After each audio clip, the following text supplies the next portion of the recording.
Good practice, good preparation, good Thursday practice to kind of recap all the game plan, all the different situations in the game, from backed up to the red zone to goal line. So it was a good review of all those things. And, for the first time going through it, I thought it was really pretty sharp.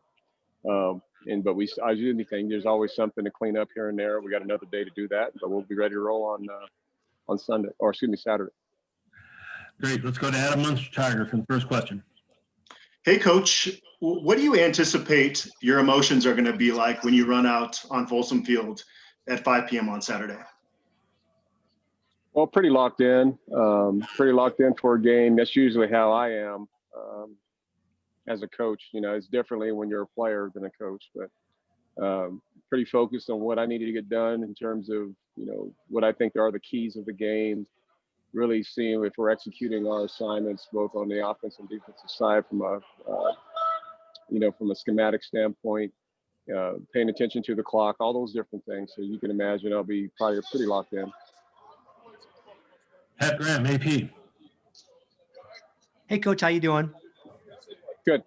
Hey, so Chip Kelly was saying that in-game adjustments are going to be crucial for them because they don't know anything about you and what you're going to do. I guess, how much of an advantage can it be, the fact they don't know that much about you?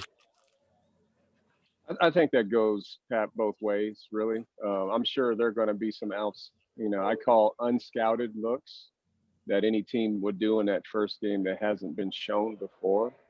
I'm sure that they have some as well, just like they don't know completely what we're all about. So so there's going to be a lot of in-game adjustments being made on both sides. But I would say this, I know that, Chip Kelly's a very good offensive mind. He's one of the best in college football. And, I know that he'll have his plan of actions and doing things maybe a little bit differently than he's done in the past as well. Pizzoni and Sterling. You actually just answered mine. Okay. Pat Rooney and Boulder Cameron.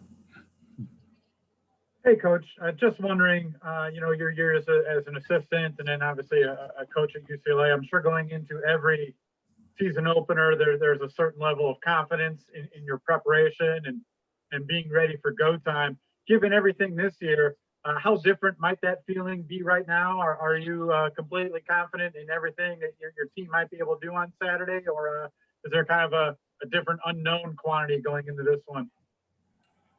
This team has been, pretty resilient. And I've used that term quite a bit, in previous interviews. I've been real impressed with them on the onset. When I first got here and we started working and all the different ebbs and flows of everything, there wasn't a lot of bickering and complaining and things about, how come this is happening or that's happening, particularly things out of our control. So if I'm a betting man, I'm going to say we're going to play really well. I'm very confident that these guys are excited to play. I know that they're really working hard and mastering the information for us to execute well on Saturday night. So I'm very anxious to watch them play. I really am. I think that they're deserving for some success.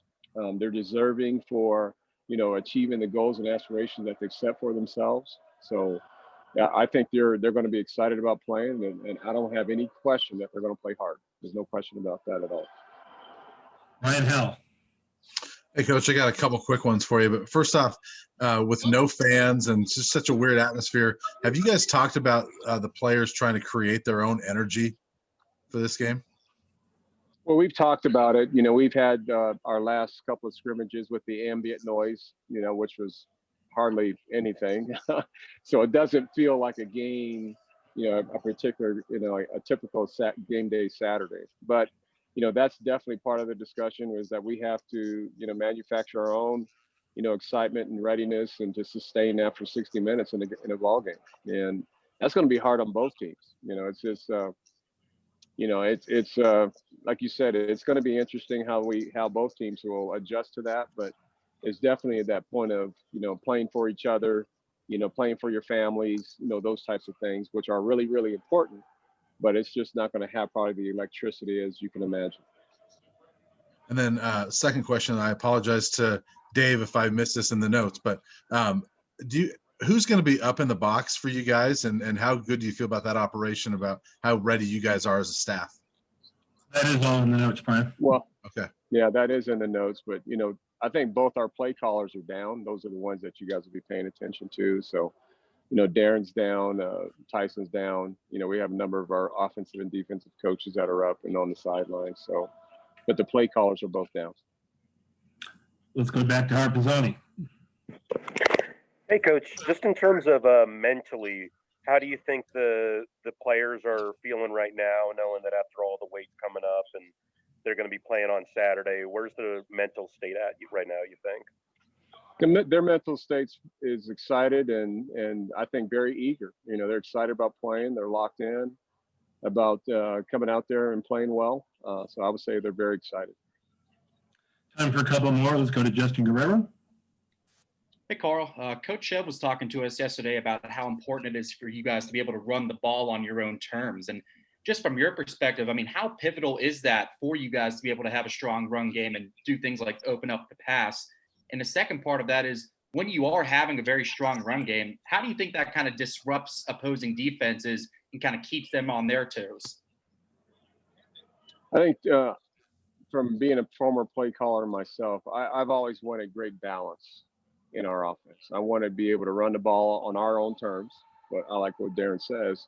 But being a receiver and passing game guy as well, I always want to try to find options to hurt you on defense, in the secondary. So I think there's a balance in that, Justin. There's a balance for that. I think it's that's I think any offense, whatever your style of offense is, I think from my perspective is to create balance, making sure that they're being able to defend us on both sides of the coin, so to speak, and to make sure they can defend us in the width of the field, as long and the length of the field. So, those are all part of those thought process in your game planning, is to make sure the defense is we're trying to make them defend the whole width and depth of the field.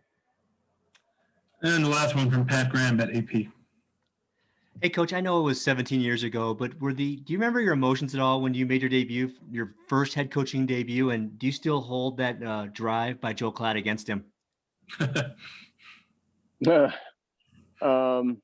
17 years ago. Well, it wasn't 17 years ago. 13? Yeah, 2003, 17 years ago. Has it been that long? No, I'm messing with you guys. Yeah, it's. I think a lot has transpired in that time. A lot has transpired in that time, and obviously age. That's part of it. Being in that chair and now being in the chair again, I think that's part of it. There's, ever since the first experience I had at UCLA, and then I was an assistant in a number of places, I always went about my training and development still from a head coaching perspective. So being an assistant for all those years after that, I still was preparing for myself in game strategies, what decisions I would make, things of that nature. So so I would say right now I don't have that feeling of goosey loosey, whatever that was that you might think in your first go round. It's more locked in, just like I said earlier in this meeting or this media session. I'm just locked in about the processes of the game and what I think we need to do for us to be successful.